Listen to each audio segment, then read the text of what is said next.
Vamos falar sobre dinheiro? Está no ar o seu programa sobre educação financeira e investimentos. Você já parou para pensar que está nas nossas mãos fazer aqui o planejamento para o nosso próprio futuro? Não dá para irmos no fluxo, deixando as coisas acontecerem, gastar todo aquele dinheiro que cai na nossa conta no momento em que você recebe a renda ou recebe o seu salário, para depois ver o que acontece. A gente troca horas de trabalho por vida. Então, quando eu gasto mal meu dinheiro, significa que eu estou gastando mal o meu próprio tempo de vida. Hoje eu trouxe um assunto bastante relevante aqui, que é a sucessão patrimonial. Parece um termo muito complexo, difícil, mas na verdade é muito simples. É aquilo que acontece quando a gente tem um fim do relacionamento, por exemplo, pela morte de um dos cônjuges.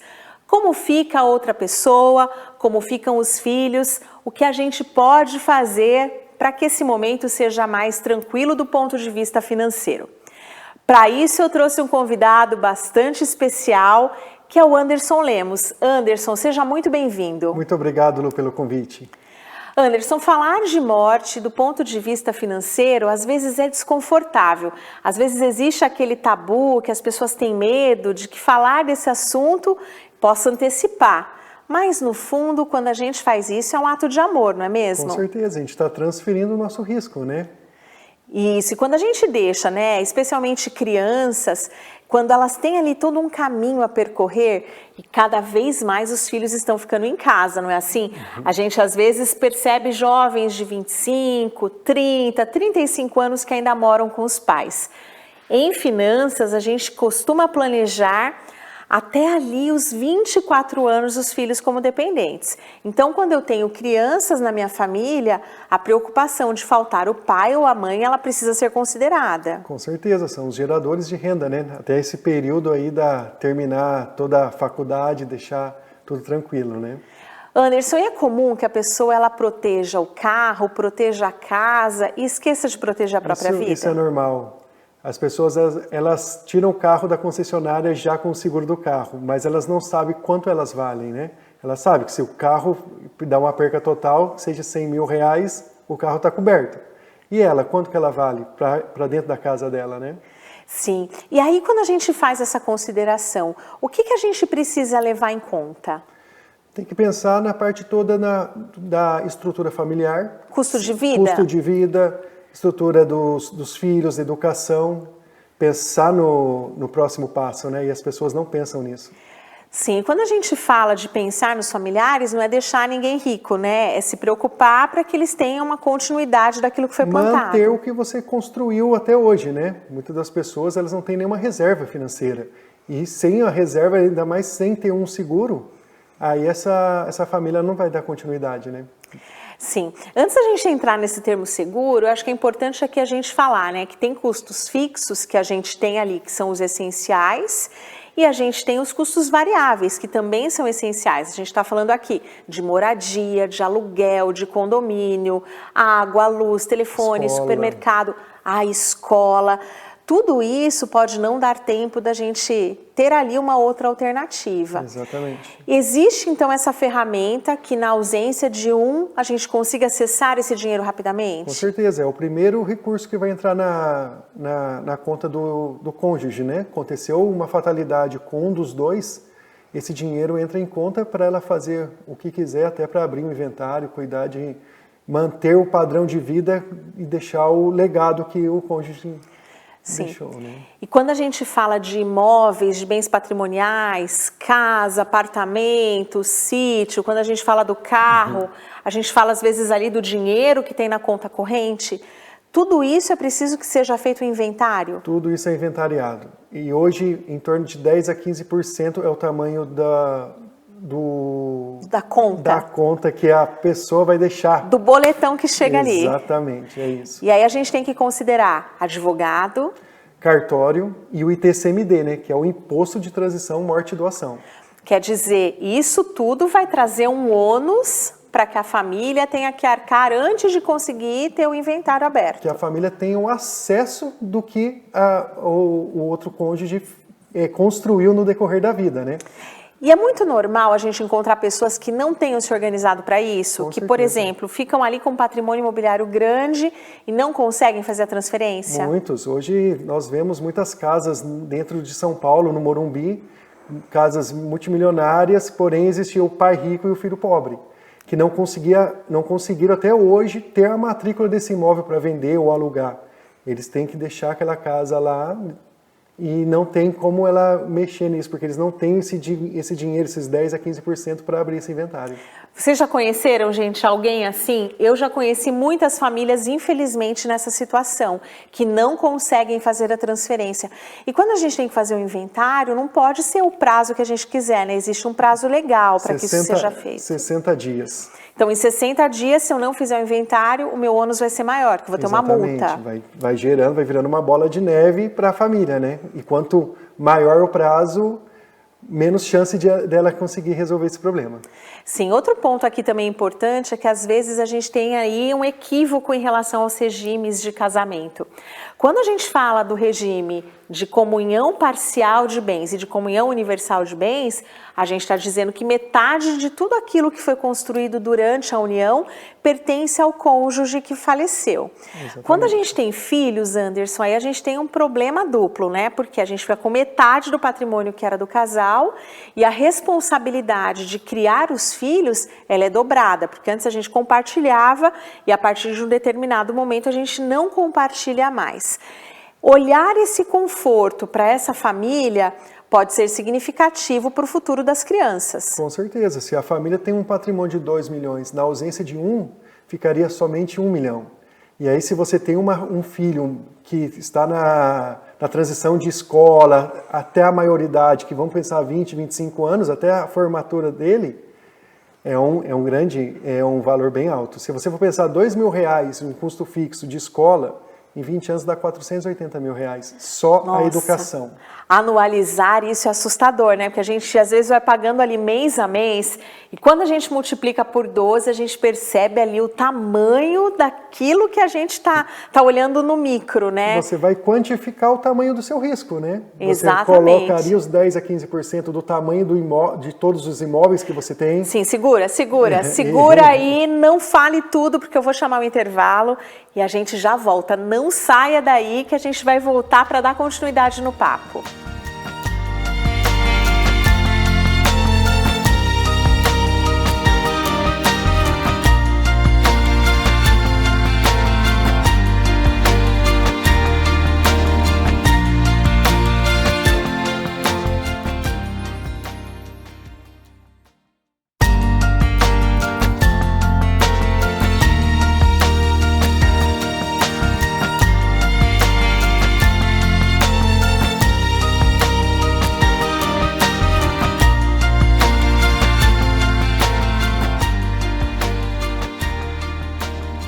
Estamos de volta com o seu programa Vamos Falar sobre Dinheiro.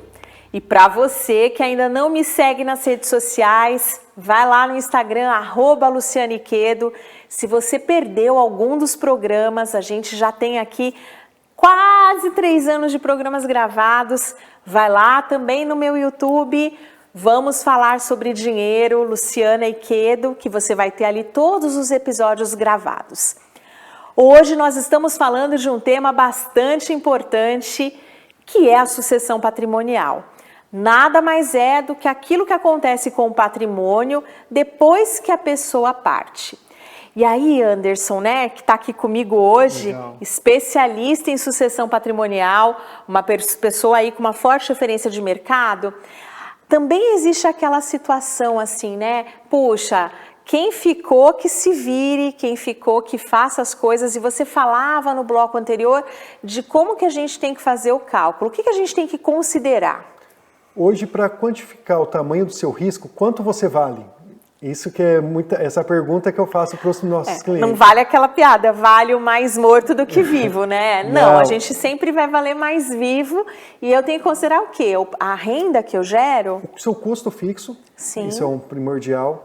Qual é a participação da sua receita hoje, quanto você recebe comparado dentro da sua casa? Por exemplo, eu recebo 50%, meu marido recebe 50%, significa que a gente tem ali a proporcionalidade de 50%. Exatamente. Porém, na ausência do seu marido, como que ficaria as suas contas pela metade do valor? Sem essa fonte geradora que está tendo aqui, que é o seu marido, né? Isso é um impacto muito grande. Quanto que é a educação dos seus filhos? Vamos pensar até ele se formar na faculdade com 22 anos. Se você tem 2 filhos, como que ficaria a educação deles numa ausência de um dos provedores de renda ali da casa? Sim. Essa quantificação que eu faço. Mais a questão patrimonial. Aí em patrimônio vai entrar o quê?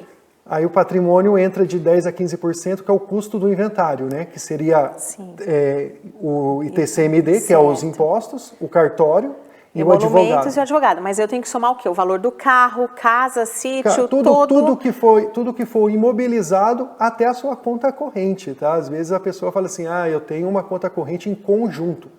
Mas as pessoas não entendem que ela é o titular. Se o CPF é cancelado, automaticamente essa conta ela para e ela é bloqueada. Só com o inventário que você consegue ter a liberação dessa conta. Ou com a autorização do juiz, né? Exatamente. E sabe que isso também acontece quando a gente está falando, mas eu não tenho conta conjunta, eu tenho a minha conta separado. Se existem aí herdeiros que têm o mesmo interesse, que concorram com o interesse, isso também vai acontecer até na conta, mesmo sendo individual. Com certeza. E Anderson, se eu tenho, por exemplo, essa proteção, né, um seguro de vida, eu consigo ter em quantos dias o dinheiro na minha conta? Qual que é o prazo? Até 3 dias úteis você já consegue receber esse dinheiro. Então, se eu tiver um bloqueio, alguma coisa, vou ter ali... Ele não entra em nenhum... O legal é que o seguro de vida, você escolhe o beneficiário que você quiser colocar nesse seguro.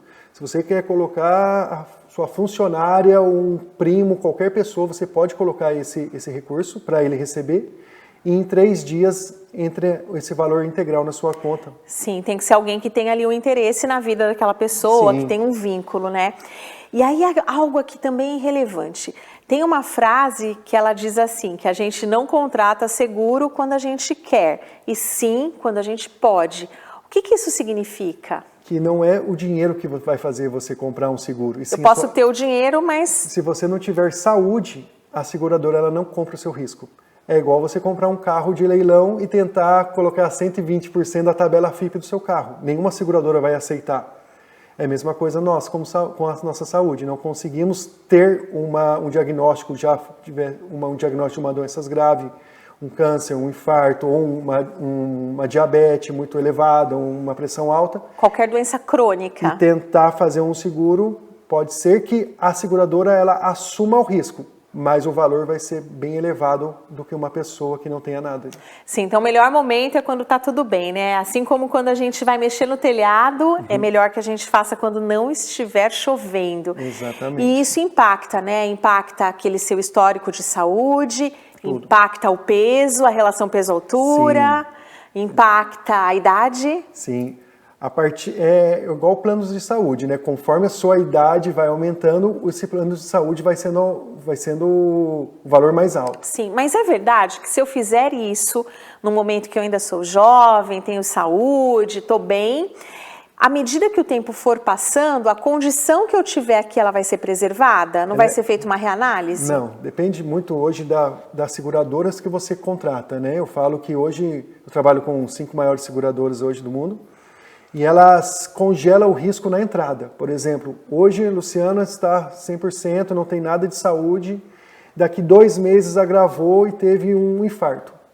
Mas graças a Deus a vida continuou. Eu não quero saber como que vai ser a Luciana daqui 2 anos, eu quero saber quando a Luciana entrou, se ela está com a saúde clean. Isso vai até a longevidade, até quando ela pagar esse seguro. Puxa, que legal. Então isso, gente, é um termo aqui importante que você precisa avaliar sempre. O meu risco está sendo congelado? Eu vou ter ali essa situação preservada até o final? Exatamente. Né? Um outro ponto que eu também queria tocar com você é a questão de doenças graves. Eu me lembro que lá em 2003, a minha cunhada teve um problema de saúde muito grave. e é uma amiga muito próxima, né? E ela, assim, eu sempre brinco, né? Que cunhado e amigo, né? Alguém que a gente escolhe. E ela, quando ela descobriu essa doença, ela me telefonou e me fez essa recomendação. Olha, você precisa proteger caso você tenha uma doença grave. Como que isso funciona? É verdade que isso é possível? Existe. Hoje existe a modalidade de seguro de vida mudou muito, né? De uns anos para cá. Existe hoje um seguro em vida. E o que é o seguro em vida? É proteger você em vida. A gente já falou sobre a sucessão, proteger quem vai ficar, porém, se você é a máquina geradora de fazer dinheiro, se essa máquina quebra, acabou. Sim, então segura aí, a gente vai chamar o intervalo, não saia daqui que a gente volta no próximo bloco falando sobre seguro em vida. Não saia daí.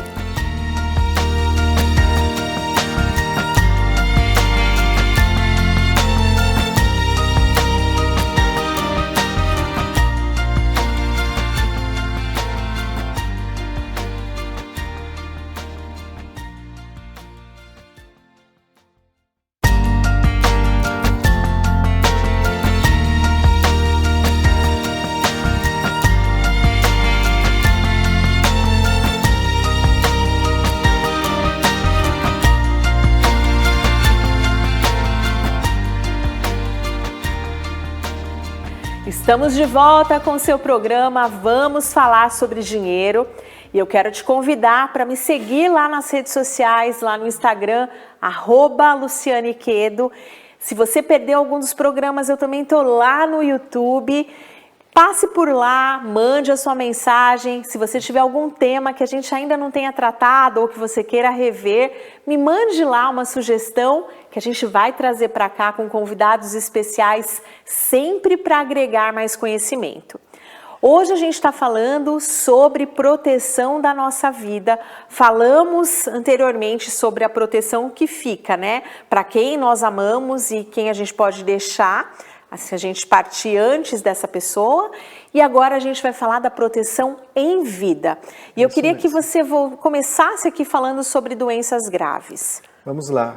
Como estava falando, seguro em vida. É para proteger você em vida. Diagnóstico de uma doença graves. Isso é o maior impacto financeiro que a pessoa pode ter. Ela pode ter juntado ali, no decorrer da vida, do trabalho dela, vamos lá, 100, 200 mil reais, foi diagnosticada com câncer. Se todo o tratamento, minha mãe passou o ano passado por esse tratamento, quimioterapia, radioterapia, graças a Deus o plano de saúde dela cobriu. Porém, e se ela precisasse de algum exame que não tivesse a cobertura dentro do plano de saúde dela, ela teria que utilizar a reserva dela que ela construiu na vida.